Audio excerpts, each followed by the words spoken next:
before we even do introductions, how are you feeling? How are you feeling being on the podcast? I'm excited to be here. Me too. We're excited to have you. I'm excited. Very excited. We haven't done this in a couple months. We need to be focused. Yes, Agape. you're right. And get this shit together. You are right. We have a deadline. I know. It's okay. Episode's coming by the end of the summer. Yeah. Yes. Yeah. Hopefully, For fingers sure. crossed.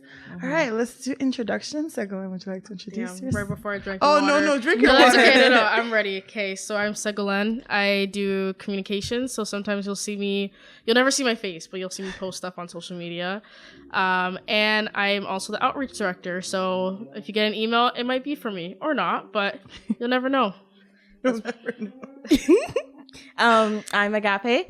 I am a program coordinator, and I also help out with the podcast that I need to be on top of. I joined during January Project Agape, right? Yeah? Mhm. Yeah. And it's been amazing since then. So, yeah. Y'all already know who I am. This is my shit. I created this, so yeah, that's all I'm gonna say about that.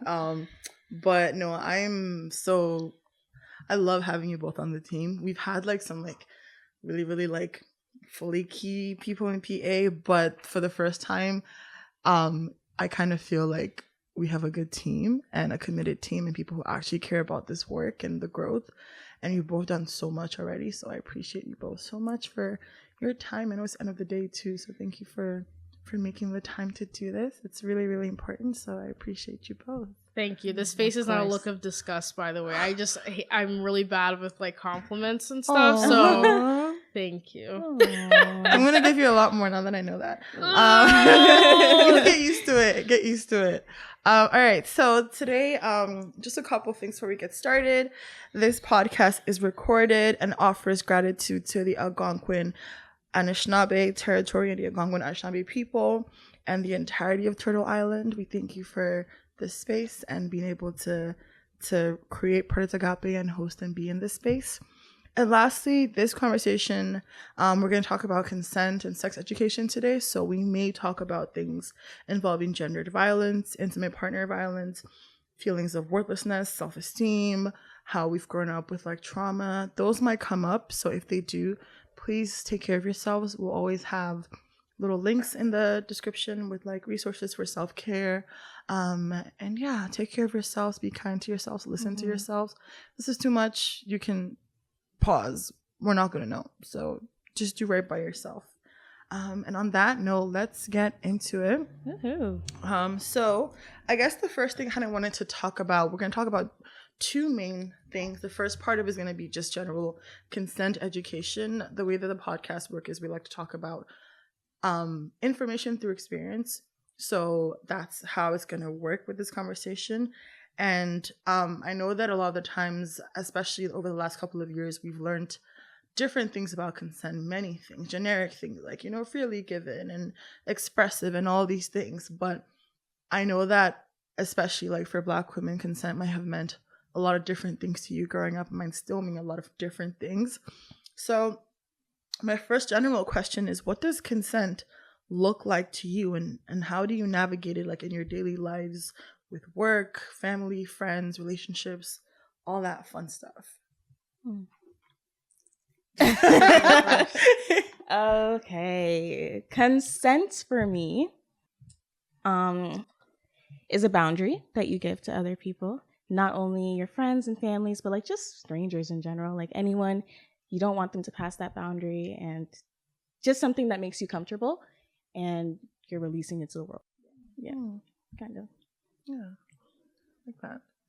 I agree with everything you said. For me, it's also like just informed consent, like having like all your options and like knowing before you make a decision. And the other big thing is like consent happens at like, I would say like a neutral or like a clear state, if that makes sense. Like if like, if like you're in a, you're really, really anxious or you're really, really nervous about something, then someone asks you something, you're just kind of like, yes, because you're already like, that's not really like, they don't have like a clear mind when they're saying, like when they're agreeing to something. So I think some consent should also be like when you're in like a neutral or like a clear frame of mind. Sure. Because sometimes we make like, you know, people will take advantage of a situation and be like, oh, like, you know, well, you don't even have to be under the influence, just in general, like if you're not in a good mood or, you know, people can take advantage of that and will ask you to do things, and maybe because you're just like kind of like, sure, whatever. Even when you're really happy, like sometimes I say, when I'm in a good mood, I say yes to it. I'm like, sure. The next time, I'm like, why did I agree to all that stuff? It's like during Christmas, like, you know, when they have the those like bins where they ask you for money, like the Salvation Army or the Make-A-Wish, and they say like people are more giving during Christmas. That's a very like, yeah, for sure. Yeah. You know, I'm not an exaggerate, but like, you know what I mean, because you're in a good mood, so you're like, oh, like sure, let's give, you know, 50. So like I think sometimes you just got to make sure. That's obviously like a very big, like obviously like Christmas you can give and do whatever you want, but yeah, like just making sure you're like in the proper like frame mindset. Of mind to be mindset. That's for the sure. word. Yeah. I got you. Thank you. So yeah, that's good. Yeah, I love that outlook. I think for me, I've always known consent in a general term of like, okay, like if I want something, I need to ask for it, or vice versa. But I think the part about consent that I had to really learn was that component about having to make sure that we are doing it in a way that's respectful and not being forced. And I think my biggest barrier, biggest problem with understanding consent was even in relationships when things are being asked for in a nagging way, or like where like it's like, you know what, fine, I'll just do it, like things like that. That was the biggest thing, because I didn't really see a problem with it for so long until I realized I've been so annoyed into saying yes to all these things that I didn't want to do, and now I'm uncomfortable. I have no boundaries because everyone around me knows that, you know, if you push Esther even a little bit, if she says no, she'll end up saying yes. So that's area of consent is one thing that I've worked on, even as myself, like with when I ask people for things, is making sure that I'm not gonna, if you say no is fine. And even creating a space where no is welcoming, where even if you say yes or you say no, I will still, it's not gonna I'm not gonna get angry. It won't change anything. We'll just keep it pushing and do our thing. Because a lot of the time people also feel scared to say no, and then they say yes and they're uncomfortable, and the other person thinks they're good but they're not, or they don't care that they're good. But it's not about the other person, it's about how you feel when you're answering, and the person who's asking has to make sure that the space they've created is one where you can say whatever you want and you're good, if that makes sense. Have you both had any situations where you had to navigate consent in a bit of a different way? I was gonna quickly just go off of your point about like making sure the person doesn't feel like there's repercussions for saying no. It's because I'm like that with my friends, but it's also because like I'm a pushover and I feel bad. So I'm like, oh, like, do you want to go to the mall? But like, you don't have to if you don't want to. Like, you can let me know. Like, I won't be mad. I promise. Because I'm always trying to like reassure people. Like, you can say no to me. Like, I'm not gonna be like, I can't believe she said no to me. So I was like, if I'm asking, it's because I actually want to know. So I always be like, don't worry, like, no pressure. Even emails, I'll be like, no pressure. Like, if you don't want to. And I'm like, okay, I have to stop doing that. So, but like in my personal life, like I'll give you an example. Like my nephew came to visit me because my sister had another baby. So I have a 5-year-old nephew, and now the other baby's 3 months. And my nephew, I'm like, oh, câlin, because I speak French, so like hug. And he's like, no, he doesn't want to hug. And I was like, you know, and I was just like, okay, fair. Like, I was just like, okay, like, no problem. But, like, you see how I said, I was like, oh, it's fine. Like, it didn't bother me. Like, no means no. Like, I was like, okay, sounds good. But it's interesting because when I was a kid, there was no. Like, if a family member comes and asks for a hug, like, you're giving them a hug. And, like, I'm not a hugger either. And I've never have been. But I'm like, oh, like, whatever. I have to give this person a hug, I suppose, because you're supposed to be, like, respectful. Yeah. But yeah, no. So, like, that's kind of ways I do it in my personal life. Like, I could have been like, why won't he give me it? But I don't think my sister would have backed me on that one. But I was like, he doesn't want a hug, that's fine. Like, I'll settle for, like, a high five or something. Like, that's cool, too. So, yeah. A lot of, like, the African aunties will, like, tell you, like, I've had that happen before, where someone tells my mom that I'm rude or disrespectful because I'm refusing a hug or something. And then now I have to give that hug. B, I'm getting either spanked or yelled at because I've refused to give a hug. And that is not the way that we should be raising our kids. Yeah. Like, sometimes you just don't want to give a hug. Like, a hi is enough. Like, you know what I mean? Like, if you walk by me, I didn't say hi. Like, that's kind of rude. But, we don't need hugs. I was like, that's fine. Like, I'm not offended. Like, it is what it is. So I feel like that's something. And some people are like really against that. Like, I don't know. Sometimes I'm on like parent TikTok, which is a whole thing that's also. But I love reading the comments, like seeing parents like argue, and people are like, you know, like they're like, oh, like why do you have to ask for consent to hug your own kid? Like that's so weird. So I'm like, no, it's not, because sometimes maybe they don't want to hug you. I said, like, you know what I mean? Like, you know, it starts in the home, right? And we'll talk about that later, so I won't get too much, but it starts in the home. So you have to, like, lead by example, because, you know, first it's you, but, like, once they're, like, I don't know, 18 and they move out and, like, they're in a situation where they feel like they can't say no, like, it's not all your fault, but it's, like, if you had just kind of created boundaries in the home and made them comfortable saying no, like, maybe things would be different, so. Yeah, for sure.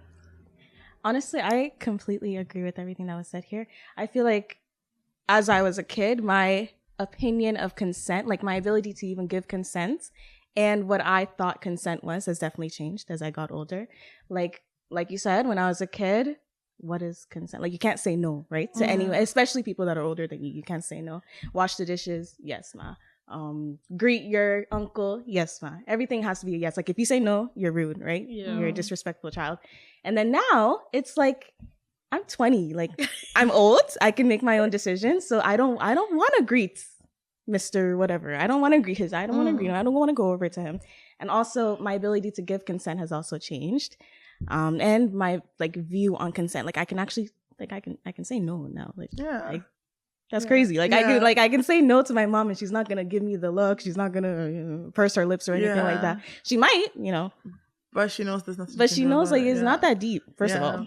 So, well, most situations that I'm in are not that deep. Sometimes they are. But also, like, sexual consent, I've learned to also put myself in a situation, like in relationships, you don't have to do everything for your significant other. You can say no. Like, it's not, I don't know how to go deep into it, but. Yeah, it's that thing where, like, we've been told that, like, because someone is your partner, it's like an obligation, and it removes the idea of like consent in a relationship for anything involving sex. And every other thing, there's probably consent, but I feel like the sexual aspect, especially when people are married, there's that whole thing, well, we're married now, like, this is a part of our marital obligation to each other. There is no, do you really want to have sex, or you're just doing it because I'm asking for it?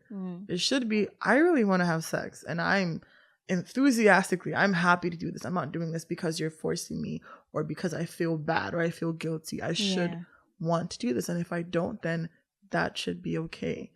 And also not like as an act of like to ask for forgiveness or anything. Like, you know, when like someone does something bad, you shouldn't be forced to try to give them something back in return. When someone's mad at you, you shouldn't be forced to try to give them something back in return. So just know and keep it at a no. Like, people should just leave it at that. I heard someone say, like, no is a sentence. You know what I mean? Like, that's it. No, period. That's all you need. That's it. That's literally point blank period. Literally all you need. So on that note, I wanted to go and dive a little bit deeper into that familial aspect and talk about the things that we might have done differently from, like, our parents or our caregivers, as far as even like educating us on, you know, sex ed and consent and all that fun stuff.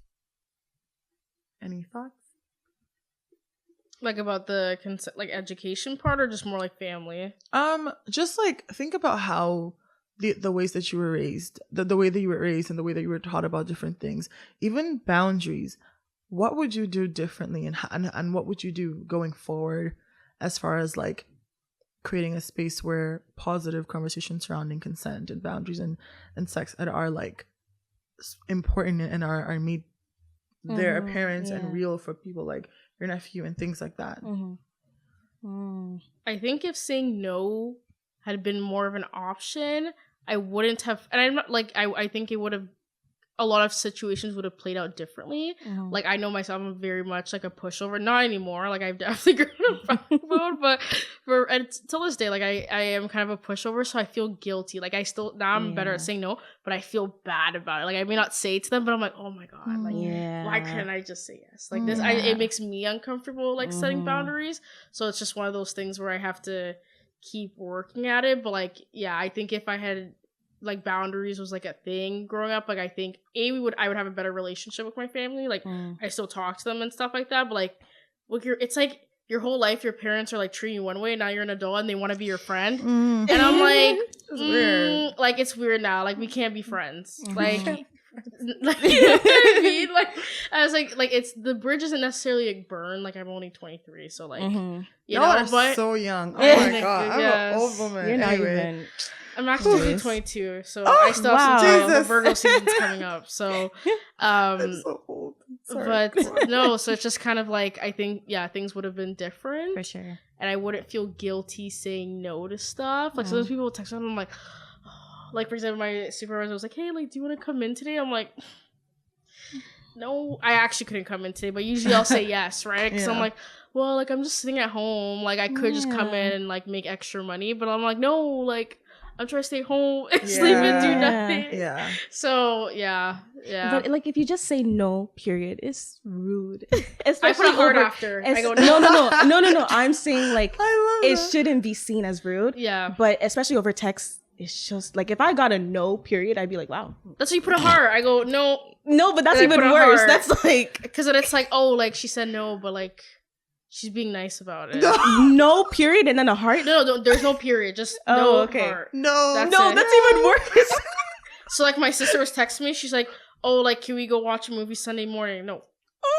Like not because I don't want to watch a movie with her, but Sunday morning's too early for me because we have plans. Yeah, that's true. Yeah. In the afternoon, so she goes, okay, we'll just hang out all day. No, we're not hanging out all day. Boundaries. Because like I can only take my family in like small doses. Or else I'm gonna be like, you guys are driving me up the wall. So it's like we're already going to an event.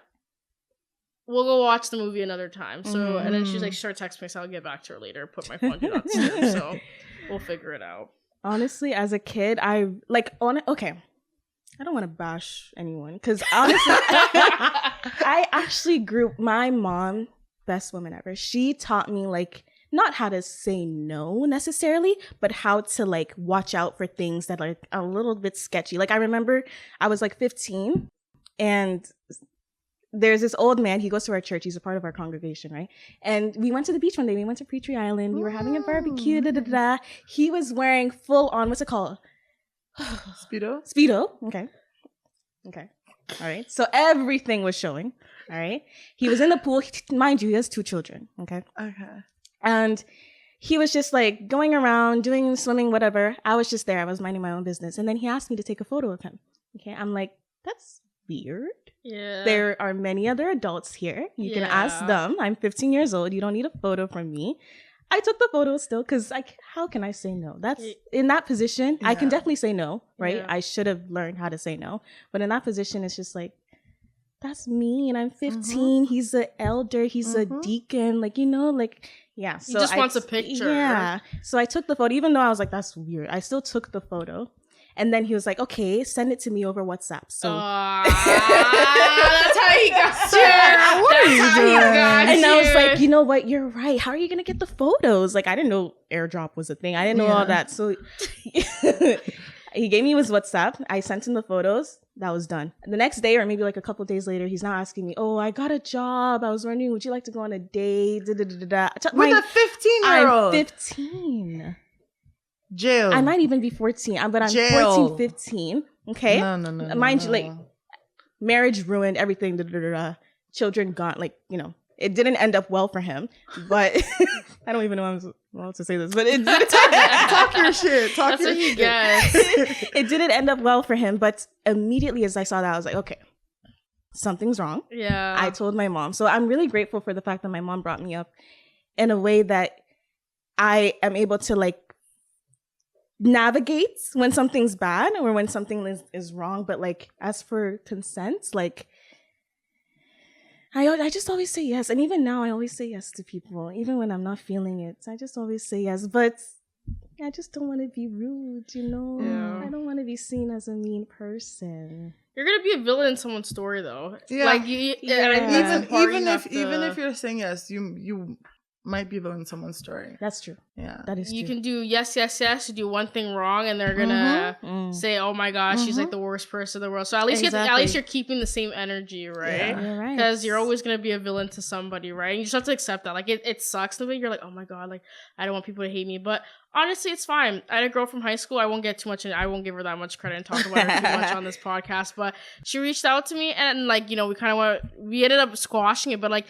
Up until this point, I had no issue with her seeing me as enemy. I was like, that's like whatever, like that's fine with me. Like for sure, it is what it is. So sometimes you're just gonna be the villain in people's story, and you're just gonna have to accept that not everyone's gonna like you in life. Sure. So yeah, I've definitely gone through that. Yeah, I think the way that I navigate things is and in the past, even with my family, I just conditioned them with different things. So I'm not saying like specific no. So if someone asked me to go out, for instance, I don't say no. I'll say I'd rather spend time alone, or I'd rather be with myself, or that's all, and that's it. And that like it's kind of things where like I don't like awkward, like come on, please. So I put something in place so there's no argument there. Like, and if you ask me, oh, why would you rather be alone? Why wouldn't you rather be alone? Love myself. Do you not love yourself? And then, gotcha. yeah. So that's what I usually do for like everything. Like even like if someone like asks me to cook for them and I'm like, and I don't want to, I'm like, why don't you cook for yourself? Like you have hands. I'm not going to be, you want me to sometimes fry sarcasm you is an the egg? best way. Yeah. And you can do that yourself. Like what's the issue there? So like that's how I've navigated it for a long time. Cause a lot of time people in my life, no has never been a thing. Even my parents, like, or my mom, when she'll ask me something, I'm like, well, why do I have to do that? Especially like asking you like, oh, like, I'm going to give your number to this auntie. She's coming to visit. This happened 2 weeks ago. I'm going to give your number to this auntie. You remember her from when you were 5 years old? No, I'm 26. How do I remember when I was 5 years old? She's coming to visit next week with her mom in Canada. Like, I'll give her your number. I'm like, but what are we going to talk about? I hate when they do that. Yeah. I hate it. I hate like, it so bad. Your parents ask you? Just give me number. She didn't ask. She informed me. Oh. I'm doing this. I'm doing this. And then she did it. And I was like, but what is this person not going to talk about? Yeah. Like, and she's like, she used to change your diapers. Like, that's family. And I don't. So I told her respectfully, I'm not going to answer this person's calls. You can tell them that, but I'm not going to answer. Yeah. Because you didn't get my consent before you did this. You just did it. Yeah. And she's like, but you have to respect them. Why? Yeah. They haven't said hi to me since I was 5. Respect is earned as well. Exactly. Like, who are you? Yeah. So it's things like that. And like, whenever, especially with family members, because they will give them an inch and they will push and push and push more. Every single time a boundary is crossed, I have to name it, allow them to understand. I put them in my shoes. What would you do if someone you haven't talked to your entire life, wants to now come? Next thing I'm going out to lunch. What are we talking about? Like, you knew me before my younger sister was even born. Yeah. Like, so that's like how I've navigated it, because these African aunties, uncles, all these people, they'll do the most, and you have to just unfortunately push back, which is like annoying, but still. In the interest of our time, I did want to talk briefly about how our, I guess, educational system, schools, things like that interact with our familial structures, our social structures, how we view ourselves. And this has to do with a lot of the time with how, like, especially with Black women, are being sexualized, and how we're being victim blamed for things that are like obviously beyond our control. I don't know if any of you can relate to these experiences of like things like being hypersexualized, for instance, or like having like a larger chest and being told like you need to cover up, no matter what I wear, it's going to show, like, and being blamed for it. Does anyone have experiences with those? Oh my! I could go on a 6-hour rant about this, but I'll keep it short. So like, after family, school is next. Yeah. Cause like you can't tell now I'm flat chested, but back in the time I actually ended up having a breast reduction, but before then, like I used to, like me and you, like I think my boobs were bigger than yours. Like it was insane. Like I think I was like an H cup or something like that. Damn. I'm not joking. Like I swear to God, I still have, if you go down my Instagram, you'll see like the shift, because I kind of disappeared from the timeline for a bit. And before then, like, cause I just matured really fast, but like grade 3, like I was wearing a bra and stuff. And oh my God, like I had a teacher She knows who she is if she ever hears this, but I won't say much. I'll make it more. She was a student teacher, so she'll know I'm talking about her. Yeah. I wore a t-shirt. It was a t-shirt, but like it was like a V-neck. It was like kind of what I'm wearing right now. And she literally came up to me and told me, "You cannot wear that ever again." I was like, "What's her business?" Why? First of all, yeah. She's like, I can literally like, she was basically saying my boobs are like an eyesore. I was in grade 5 when she said this to me. You know, mind you, she was a student. I think she was like maybe 20. Now that I reflect, she was maybe like 21 or something. But that's still super inappropriate to say to what, like how old? I don't know how old I was, like 10. You can call a CAS on someone for making those comments. I know, right? Yeah. But she's probably a teacher, a full-fledged teacher now. So I don't really care. Like I don't think about it that much. But do you know what I mean? Like I remember in the moment being shocked. She said that to me. I was like, and she didn't say it like in the corner. Like there were other people around, like other girls, like my other friends. And I was just like, damn, like, so I can't wear t-shirts anymore to school? That's crazy. Or like, you know, or I remember I was sitting at the library and this guy comes up to me. Back when people used to go to libraries. Shout out to the people that still go to libraries. I love the library. But I was sitting at the library, like, I don't know, I think I was like getting books or whatever. And this guy was like, "Oh, what's your name? How old are you?" I literally told this guy I was 12. He's like, "Age is just a number." Oh, Jesus. I'm like, "Why did you ask me?" Sir, you need to get away. And this has happened to me so many times. One time I was getting off the TTC because I used to take the bus and the subway to school, and this guy followed me and my sisters off the bus, and thank God this woman was here, because this woman was basically told him to like, you know, like F off, like go away, so he like scrammed or whatever. But the amount of times I've been followed, harassed by men and women is actually insane. Like up and like, so like the drastic change is different now. Like I went from, because I got the breast reduction when I was 18, so from basically like 7 years old to 18, that's all people would ever say about me. I had men approach me all the time. Like it was insane. And then they were gone, and then it was silence. So like obviously some people still bother me and stuff, but like the drastic change is insane. And it's like you can't, you know, the 3 finger rule for like strap. Like I couldn't even wear tank tops to school. In my elementary school, like the 3rd one I went to, girls couldn't wear leggings. That was a rule. Why? Because, you know, the leggings show too much. What are they showing? Your legs? I just feel like that's a you problem. Like I'm sorry, I didn't realize my shoulder was such a turn on. Like just weird stuff. People are so weird, and I want to say it was mostly men, but even women, and they make you feel so bad about it. Guys are just creepy about it, and the girls just make it worse. They just like double down, like, "Oh my God, like how do you live? Like your back must hurt so much." No duh. Like is that all you have? Like you know what I mean? It's just, anyways. To piggy off of what you just said, I'm done. That was my. Thank you for coming to my TED Talk. to piggy off of what you just said, personally, like. In high school, different. But in elementary school, and this was nothing with like my upbringing or anything like that. It was just like with other girls, they were not as developed as I was. I had a butt, I had boobs, I had, you know, typical woman body, right? And so I would cover up because I was like, I'm so different from everyone. I'm covering to the point where in track and field, I was wearing a jacket and leggings on a hot summer day, and I actually had a heat stroke. That day I had a heat stroke, and my mom had to take me home.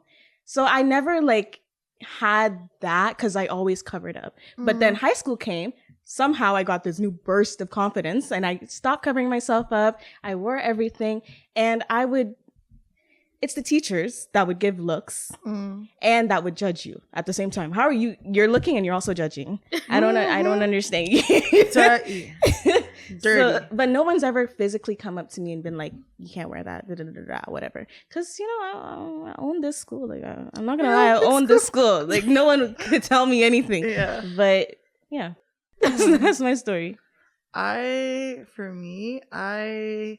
one liked that I was. I've always been a cleavage girl. Love having my tits out. Me like, too. Let the world enjoy it. And my mom used to get so mad. People were reporting me till now to my mother. I'm like, okay, and. So like even in school, that was the situation, but I just never cared because I had so much. It's like, and I still say today, like, let my back hurt me. I love them so much. Okay, maybe I'm speaking. If they hurt too much, I will get them removed. But like, I just like, they're like a part of me, and like, they give me confidence even more than I already have. And like, I'm like, yeah, it's there. You can't touch it. Just enjoy it. Just enjoy it. But don't come talk to me. Don't touch it because I will punch you. But that's how I've always viewed it, because if not, I will let all the negative comments get to me. I would not like want to go outside. Like, it would be a lot. So I just learned to, like, you know what? The more hate you bring into me, I will remix it into, you actually just like them and you want them and you want your face in them. That's a bit exactly graphic. no. That's why you're doing this. Because if not, I don't understand why. I wish I was more like that. I think I'm just very like, I'm like an extrovert. I'm also a shy extrovert. So like, I was like you, I would wear sweaters and stuff when it was like 35 degrees outside. Like, that's kind of how I dealt with it. Now, you know, you'll see me in a crop top. Like, I'm very conservatively dressed today, but changed. On a Friday night, you know, everything's out, and like I'm fine with that now, kind of. But even sometimes, like, I was gonna wear, when I went to Blues Fest last week, I was gonna wear like this one crop top, but I was like, I feel like this is too much skin. Like, I was like, let me just go put on. I think I ended up wearing like something else instead, but I'm like, okay, like, I feel like this is a little too much. But yeah, no, it's one day at a time. We're trying. You know what I don't like? I'm sorry, this very quickly. And I'm not saying I don't like thinner women, but on thinner women, clothes that are on thinner women and clothes that are on people who have more developed assets, viewed very much differently from everyone in the world. Very much different. When you have boobs, you can't wear a crop top, but when you don't have boobs, you can. Like, it's just still the nobody's same. Gonna say anything to you. Exactly. Like, I don't get it. I don't get it. But on that note, just, I guess, like, in conclusion, I just quickly wanted to give the folks listening just some tips on how people who are struggling to maybe navigate things like consent and like their boundaries with their people in their lives, people who talk about them, or like who want to talk about their chest, or people who want to get in their business. What tips would you want to give to people who are struggling with navigating just getting their what they want and owning their boundaries? No means no. That's it. That's all I have to say, honestly. No means no, but if they keep looking, just bark at them. Yeah. You just give them something, like, honestly, just look them straight in the face and go, rah, rah, rah. Or you just go like, I went to a restaurant once when I was in Europe, and these people, it was a really fancy restaurant, these people kept looking at us, so I literally was like, ooh. I literally did that to him, and he was like, I was like, I thought they were gonna kick us out, honestly, but we were paying for our food, so they couldn't kick us out. You're never gonna see them again. No, why not? Exactly. You just make people uncomfortable, because then they're like, and if they go, "What's wrong with you?" Be like, "What's wrong with you?" What are they gonna reply? Nothing. And most people won't say anything to you after that. They'll just leave and be like, "Oh my god, like, this girl just barked at me." Like, it's super weird. So, and then they forget about it. It doesn't matter, or not. And then when they see you again, they'll look the other way. Yeah, that's true. Exactly. Scare them out of it. It's definitely a mental battle, and you have to take your time to really get it adjusted to yourself, but it'll happen one day or another if you just keep trying, and just no means no. Like, who cares? You guys taught me this today. Who cares what other people think? You know, you're still yourself. You YOLO. You only live once, and you're gonna die one day. You might as well live it how you want. Exactly. And just to add to that, I would just say, honestly, own your boundaries, make them a part of your personality. Like, inject it into people's minds, so that way they're, okay, I'm not even gonna ask this person this because I know what they're already gonna say. So make it clear and make it over, even before it comes up. Start talking about it, and that could help, but also identify what your boundaries are. To close, I just want to give some resources. Some of them are on our Instagram, some of them are like out in the world. So Sex Ed with Lydia Collins is a sex expert in Montreal, Ottawa area, so you can find her on Instagram. She has a lot of educational stuff about like consent and setting your boundaries. Sex with Dr. Jess is on Instagram as well. The Big O by Aloni. Aloni's like a sex expert that everyone, I'm sure, knows from the UK. She talks a lot about like pleasure and how to get an orgasm, but in a consensual framework. And then the Millennial Sex Expert is one on Instagram as well. We also have some resources on our website and our Instagram as well. You can book a workshop with us and would help you learn how to talk about consent and boundaries. And lastly, we have this live on our Instagram that talks a lot about like talking about consent with your kids. It's a live with Natty Love. She does like a demonstration with her son about how they talk about consent. So check that out. And on that note, thank you so much to both of you for being here, for your time. This was great. Thanks for having us. Of course. Thank you for coming. Like, it's a hot day. Appreciate both of you. And thank you for listening. And yeah, have a good whatever time it is that you're listening to this. Bye.